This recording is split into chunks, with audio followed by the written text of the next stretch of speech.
28واں پارہ ہے سورۃ الصف، آیت نمبر 10۔ اعوذ باللہ من الشیطان الرجیم، بسم اللہ الرحمن الرحیم۔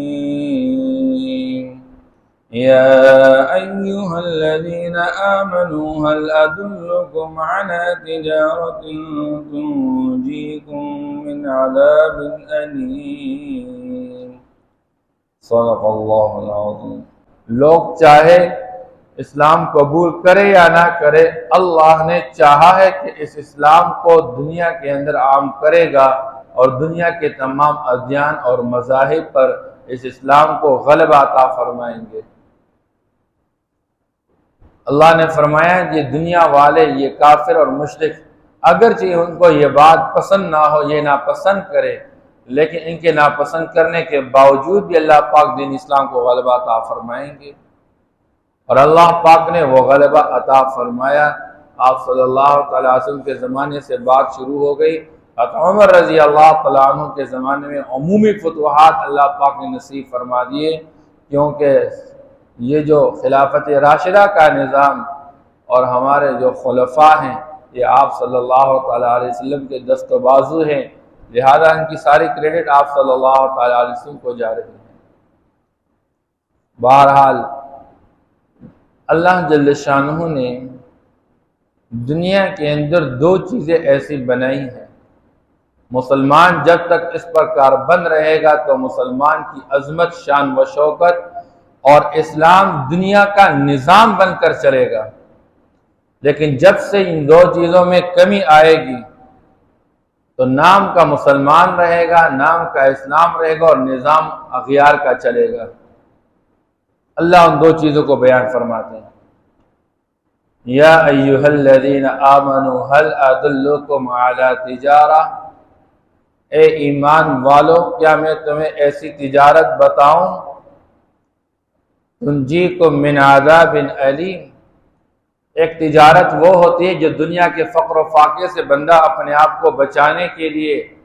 دنیا کے اسباب کو بڑھانے کے لیے تگ و دو کرتا ہے، محنت کرتا ہے، صلاحیتیں لگاتا ہے۔ میں کسی کا محتاج نہ بنوں، میں دنیا کے حالات اور مصائب اور پریشانیوں کا شکار نہ بنوں۔ لیکن عمومی طور پر جب لوگوں کے سامنے ذہن میں تجارت کا لفظ آ جاتا ہے، فوراً منافع آتا ہے کہ تجارت منافع کی چیز ہے، لیکن اللہ تجارت وہ بیان فرماتے جس کے منافع کا تعلق صرف دنیا کے دو چار پیسے کے ساتھ نہیں، دنیا اور آخرت دونوں کے ساتھ ہے۔ دنیا میں بھی ذلت رسوائی سے حفاظت کا ذریعہ اور کل قیامت کے دن دردناک عذاب سے نجات کا ذریعہ ہوگا۔ تنجیکم، جو تمہیں نجات دے، من عذاب علیم، ایک دردناک عذاب سے۔ وہ تجارت کیا ہے کہ آپ اپنی ساری کی ساری صلاحیت انویسٹ کر لے، کہاں پہ؟ تؤمنون باللہ ورسولہ، اللہ وحدہ لا شریک پر ایمان لانا اور نبی آخر الزمان پر ایمان لانا کہ اللہ اپنی ذات و صفات میں یکتا ہے، وہ واجب الوجود ہے، وہ ازل سے ہے، ابد تک ہے، اس پر کبھی عدم طاری نہیں ہوا، اس کے لیے فنا کوئی نہیں ہے، وہ اپنے وجود میں کسی کا محتاج نہیں، وہ اپنی بقا میں کسی کا محتاج نہیں، وہ اپنی صفات میں یکتا ہے، وہ اس کائنات کے نظام کا اصل ہے، وہ جو چاہے اس کائنات کے نظام کے اندر ہو کر رہے گا، جو وہ نہیں چاہے گا کوئی کر نہیں سکے گا۔ اس بات کا یقین اپنے دل کے اندر اتارنا ہے، اور اس نے انسانوں کی رہبری اور رہنمائی کے لیے جس نبی آخر الزمان کی بعثت فرمائی ہے، وہ سب سے اعلیٰ، وہ اکرم، اور وہ امام الانبیاء، وہ سید الانبیاء، اور اللہ نے اس کو نبی آخر الزمان بنایا، اور آپ کی رسالت تا قیامت آنے والے انسانوں کے لیے عام اور تام فرمایا، اور پھر آپ کے بعد کوئی نبی آنے والا نہیں ہے، آپ خاتم النبیین ہے۔ اس بات پر کامل یقین رکھنا کہ آپ کی بتلائی ہوئی طریقے زندگی نجات کا ذریعہ ہے، اور آپ کی بتلائی ہوئی طریقے زندگی کے خلاف یہ دنیا اور آخرت کی ناکامی کا ذریعہ ہے۔ یہ ہے ایمان، جس کا تعلق انسانوں کے دلوں کے ساتھ ہے۔ پہلی چیز انسانوں کی، مسلمانوں کی دنیا کے اندر کامیابی کا راز وہ ایمان میں اللہ پاک نے چھپا کے رکھا ہے۔ لیکن ایک ہے ایمان اور دوسرا ہے ایمان کی محنت۔ جیسے ہم کپڑے پر روز محنت کر رہے ہیں کپڑا اچھے سے اچھا بن جائے، ہم عمارت پر روز محنت کریں کہ ہمارے گھر کی تعمیر اور عمارت وہ روز اچھے سے اچھا بن جائے، ہم اپنی شکل و صورت پر روز محنت کرتے ہیں کہ اچھی سے اچھی بن جائے۔ ایسے ہی ایمان محنت چاہتا ہے کہ ایمان روز اور محنت کی بنیاد پر اچھا سے اچھا بن جائے۔ اور کون سا ایمان مطلوب اور مقصود ہے؟ ایمان وہ مطلوب اور مقصود ہے کہ مشاہدہ کا نظام غیب بن جائے اور غیب کا نظام مشاہدہ بن جائے۔ جیسے علی رضی اللہ تعالیٰ فرماتے ہیں ہمیں اللہ نے جنت اور جہنم پہ ایسا یقین عطا فرمایا ہے کہ جنت اور جہنم ابھی ہم نے دیکھا نہیں ہے، ہماری آنکھوں کے سامنے رکھ بھی دیا جائے تو ہماری یقین میں ذرہ برابر کوئی مزید اضافہ نہیں ہوگا۔ جس درجے یقین دیکھنے کی بنیاد پر بندے کو حاصل ہوتا ہے، ہم نے بن دیکھے وہ یقین رکھا ہوا ہے۔ اب یہ ایک بنیادی چیز ہے، لیکن ایمان اور ایمان کی محنت یہ اپنی ذات کے اصلاح تک مقصود اور مطلوب ہے۔ اس سے ذاتی اصلاح تو ٹھیک ہے، لیکن معاشرے میں آپ دین کو نافذ کرنا چاہتے ہیں اور دین کو نظام کے اندر داخل کرنا چاہتے ہیں کہ ہمارا جو نظامی زندگی ہے، ہمارے جو قوانین اور دستوری حیات ہے، ایک معاشرے کے اندر، ایک ملک کے اندر جب نظام اسلام کے مطابق بنانا ہوگا پھر اس کے لیے قوت اور طاقت کا ہونا ضروری ہے۔ اس قوت اور طاقت کو پیدا کرنے کے لیے اللہ پاک نے حکم دیا ہے، وہ کیا ہے؟ وَتُجَاهِدُونَ فِي سَبِيلِ اللَّهِ بِأَمْوَالِكُمْ وَأَنفُسِكُمْ۔ جب آپ معاشرے کے اندر دیکھیں گے کہ اسلام کے خلاف چلنے والے وہ معاشرے کے اندر سر اٹھا رہے ہیں اور وہ معاشرے کے اندر اپنے فساد سے باز نہیں آ رہے ہیں، پہلے ان کو دعوت دی جائے، ان کو سمجھا دیا جائے، اپنے کفر کو چھپا کے رکھو، اپنے کفر کو لوگوں پر مسلط نہ کرو، اور پھر بھی بات نہیں مان رہا، پھر مسلمان اپنی قوت اور طاقت سے اس پر جزیہ لازم کر دے، پھر وہ بھی نہیں مان رہا، پھر اس کی مثال بدن کے اس حصے کی طرح بن جائے کہ جس کے خراب ہو جانے کی وجہ سے پورے بدن کے خراب ہونے کا خدشہ محسوس ہو رہا ہو، پھر ڈاکٹر کے ذریعے اس کا آپریشن کر کے اس کو کاٹ دیا جاتا ہے۔ پھر معاشرے کے ایسے ناصور اور ایسے ظالم اور جابر جو اسلام کو معاشرے میں نظام میں دخل کے لیے رکاوٹ بن رہے ہوتے ہیں، پھر ان کا خاتمہ کرنا ہوتا ہے جہاد کے ذریعے سے۔ اس لیے جہاد براہ راست بذات خود مقصود نہیں ہے، کیونکہ اس کے ذریعے سے علاقے تباہ کیے جاتے ہیں، انسانوں کا خون بہا لیا جاتا ہے، لیکن مقصود اعلاء کلمت اللہ ہے۔ اگر اعلاء کلمت اللہ مقصود نہیں ہے اور بے جا کسی کا خون بہایا جا رہا ہو تو شریعت اسلام اس کی اجازت نہیں دے رہی ہے۔ مقصود تو یہ ہے کہ مسلمان ایک معاشرے کے اندر زندگی گزارے، ان کا نظام حیات، ان کا دستوری حیات وہ عین اسلام ہو۔ لیکن آج ہم دیکھ رہے ہیں اسلامی ملک میں رہنے کے باوجود جب ہمارا قانون بنایا جاتا ہے، آج قانون ساز ادارے وہ دنیا والوں کے پابند بن کر چل رہے ہیں۔ اگرچہ اسلام کے ساتھ قانون میں ٹکراؤ کیوں نہ ہو، شریعت کے مزاج کے خلاف قانون کیوں نہیں ہے، لیکن مسئلہ یہ ہے کہ ہم بھیک مانگتے مانگتے دوسروں کے سامنے ہاتھ پھیلاتے ہیں اور ہم سمجھ رہے ہیں کہ ہمارے ملک کا نظام دوسروں سے قرضے لینے پر موقوف ہے اور ہمیں قرضے تب دیں گے جب ہمارا قانون ان کے منشا کے مطابق ہوگا۔ تو تب سے مسلمان کی شان و شوکت ختم اور مسلمان مخلوق کے سامنے، دنیا والوں کے سامنے ایک بزدل کی حیثیت سے زندگی گزارتا ہے اور پھر غلام بن کر زندگی جیتا رہتا ہے۔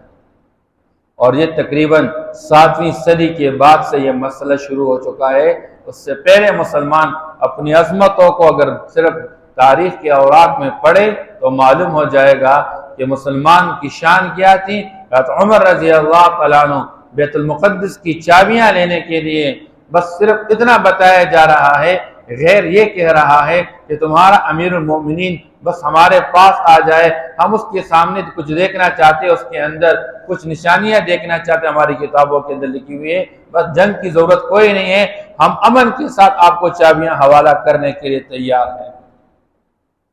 یہ مسلمان کی عظمت تھی۔ کوئی مسلمان عورت ایک علاقے سے نکل کر دوسرے علاقے کا سفر کر رہی ہے اور پورے راستے میں امن کے ساتھ سفر کر رہی ہے، کوئی اس کو آنکھ اٹھانے کے لیے بھی تیار نہیں، اس کو ہاتھ لگانا تو دور کی بات ہے۔ آج مسلمان ماؤں اور بہنوں کی عزت تار تار کی جا رہی ہے، مسلمانوں کا ناجائز خون بہایا جا رہا ہے، اور پوری دنیا خاموش بن کر تماشائی بن چکی ہے۔ کوئی آواز لگانے والا آواز لگاتا ہے، اس کی آواز کو دبایا جا رہا ہے، اس کی آواز کی کوریج نہیں کی جا رہی ہے، اس کو دنیا کے اندر پھیلایا نہیں جا رہا ہے۔ اتنی آج مسلمانوں کے اوپر ایک ذلت مسلط ہو چکی ہے۔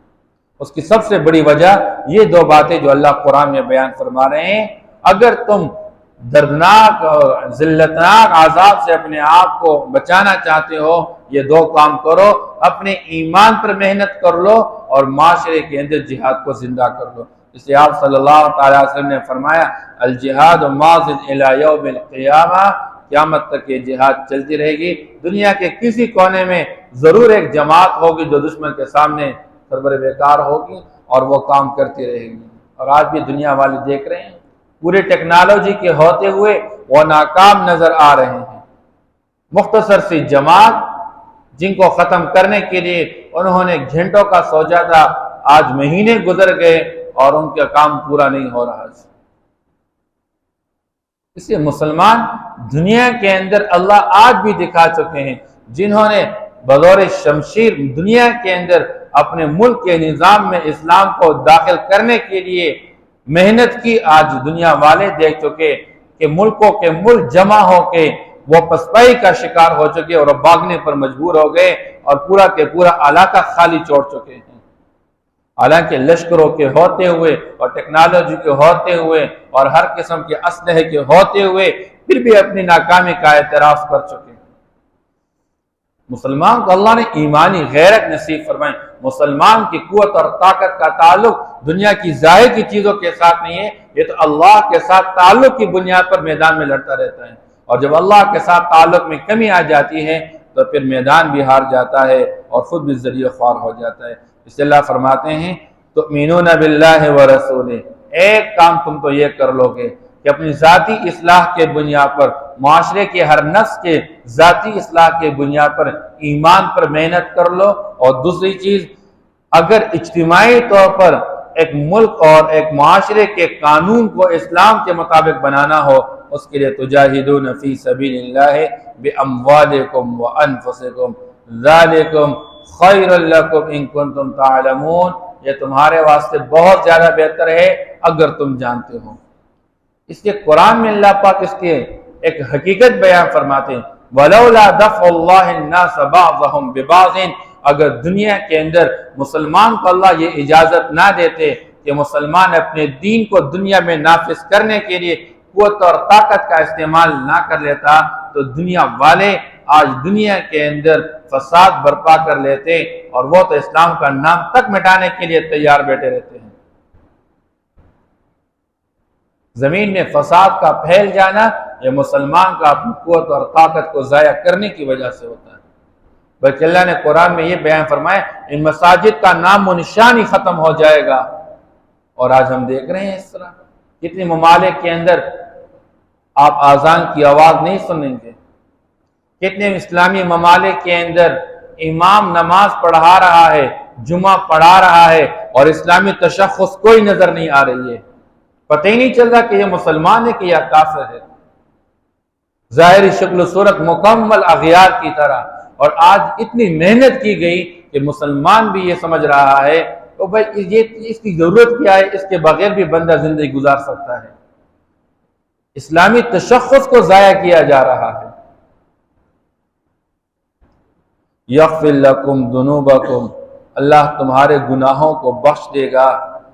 وَيُدْخِلْكُمْ جَنَّاتٍ تَجْرِي مِن تَحْتِهَا الْأَنْهَارُ، اور تمہیں داخل کرے گا ایسے باغات کے اندر جس کے نیچے نہریں بہتی ہے، ومساکن طیبۃ فی جنات عدن۔ ایمان کی بنیاد پر ایمان کی محنت میں لگے رہنا اور اسلام کو دنیا کے اندر غالب کرنے کے لیے میدان میں لگے رہنا۔ آج مسلمان کے پاس اپنے پیٹ سے فراغت نہیں ہے، اپنی ایک بیوی دو بچوں سے فراغت نہیں ہے، چیز ہے کہ یہ اسلام کو دنیا میں نافذ کرنے کے لیے اپنی صلاحیتیں لگا لیں۔ اللہ فرماتے کرو گے، اس میں موت بھی آ جائے تمہیں مبارک ہو وہ جنتیں ومساکن طیبۃ، دنیا کے گھروں پہ کوئی پریشانی اختیار نہ کرو، کوئی دکھ نہ ہو، اللہ تمہیں رہنے کے وہ مکانات عطا فرمائیں گے جو دنیا کے گھروں سے پاکیزہ گھر ہوں گے، فی جنات عدن، وہ ہمیشہ کے باغات کے اندر ہوں گے۔ دنیا کے گھر مٹ جانے والے، ختم ہو جانے والے، یا آپ اس کو چھوڑنے والے ہیں یا عارضی ہے، لیکن جب آپ دین کی بنیاد پر اعلاء کلمت اللہ کے لیے محنت کرتے کرتے دنیا سے رخصت ہو جائیں گے، اللہ وہ ہمیشہ کے گھر، وہ ہمیشہ کے باغات، جہاں ہر قسم کی راحت اور سہولت کی زندگی، اور جس کو حاصل کرنے کے بعد اللہ فرما رہے ہیں ذالک الفوز العظیم، یہ بہت بڑی کامیابی ہے۔ تو جنت میں داخل کیا گیا اور جہنم سے بچا لیا گیا، یہ سب سے بڑی کامیابی ہے۔ آج ہم دنیا کے اندر دو چار گز زمین کو حاصل کر کے بڑے دعوے کرتے ہیں، میں نے بڑا کام کر دیا، میں دو چار گز زمین کو آباد کر کے کہتا ہوں بڑی کامیابی حاصل ہو گئی، اور دو چار ہزار دو چار لاکھ روپیہ کما لیتا ہوں بڑی کامیابی حاصل ہو گئی، میرا بیٹا بڑا کامیاب ہو گیا، کیوں جی؟ اس کو فلاں ملک کی نیشنلٹی مل گئی۔ اللہ فرماتے ہیں یہ عارضی چیزیں ہیں، یہ کامیابی کا عکس ہے، اصل کامیابی تو اللہ نے آخرت میں رکھی ہے کہ جو ہمیشہ ہمیشہ کی جہنم سے بچا لیا گیا اور ہمیشہ ہمیشہ کی جنت میں داخل کرایا گیا۔ اللہ فرماتے ہیں یہ سب سے بڑی کامیابی، وَأُخْرَى تُحِبُّونَهَا، اور دوسری چیز جو اللہ تمہیں نصیب فرمائیں گے جس کو تم چاہتے بھی ہو، نصر من اللہ، دنیا میں اللہ کی مدد اور نصرت نازل ہو جائے گی، وفتح قریب، اور ان قریب ایک بہت بڑی فتح تمہیں مل جائے۔ وہ فتح کیا ہے؟ وہ تمہیں مکہ فتح ہو کر اللہ نصیب فرمائیں گے، کیونکہ مکہ سے مسلمانوں کو نکالا گیا تھا ان پر ظلم و ستم کرتے ہوئے، اور مسلمان مدینہ منورہ کے اندر آ کر آباد ہو چکے۔ اللہ نے فرمایا تم اپنی قوت اور طاقت کا مظاہرہ کرتے ہوئے ایک طرف ایمان کی محنت میں لگے رہو، دوسری طرف جہاد کی محنت میں لگے رہو، دونوں محنتوں کو کمبائن جب کیا جائے گا انجام یہ ہوگا اللہ تمہیں فتوحات کے دروازے تم پر کھول لیں گے، اور وہی ہوا۔ اللہ نے مکہ فتح فرمائے، اور مکہ کا فتح کیسے ہوا کہ کافروں نے خود بخود اپنے تلواریں ڈال دی، بس کسی کے اندر ہمت نہیں ہے، ایسے فاتحانہ انداز میں آپ صلی اللہ تعالی وسلم داخل ہو چکے۔ اس لیے جب حضوری پاک صلی اللہ تعالی وسلم مکہ سے نکل چکے اور پریشانی کے عالم میں اللہ وعدہ کر چکے ان الذی فرض علیک القرآن لرادک الی معاد، جس ذات نے آپ پر قرآن کو اتارا اسی ذات کا وعدہ ہے وہ تمہیں واپس اسی وعدے کی جگہ لوٹائے گا، آپ کو مکہ میں واپس لائے گا۔ اور اللہ نے یہاں پر مفسرین فرماتے ہیں اس ذات جو ذات قرآن کو نازل کرنے والا ہے اس نے وعدہ کر رکھا، مراد یہ ہے کہ مسلمان جب دنیا میں فتوحات چاہتا ہے اس کا قرآن کے ساتھ گہرا تعلق ضروری ہے، قرآن کے ساتھ دوستی اور یاری ضروری ہے، اور آج مسلمان قرآن سے بہت دور چلا گیا ہے۔ قرآن سمجھنا تو دور کی بات ہے، قرآن کے الفاظ کو پڑھنے کی ہمت نہیں ہے۔ صبح شام ایک موبائل لے کے گھنٹوں گھنٹوں فیس بک اور نیٹ پہ مصروف رہتا ہے، وقت کا کوئی پتہ نہیں چلتا، جب قرآن اٹھا کے پڑھنے لگ جاتا ہے ایک روپی بھی رکوع پورے نہیں اور پھر نیند کا غلبہ ہو جاتا ہے۔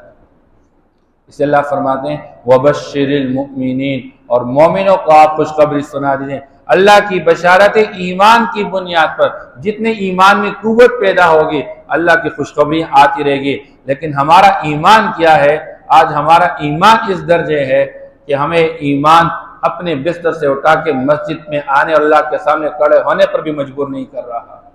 اس درجے ایمان میں کمزوری آ گئی ہے۔ چیز ہے کہ ہم میدان میں نکل جائے۔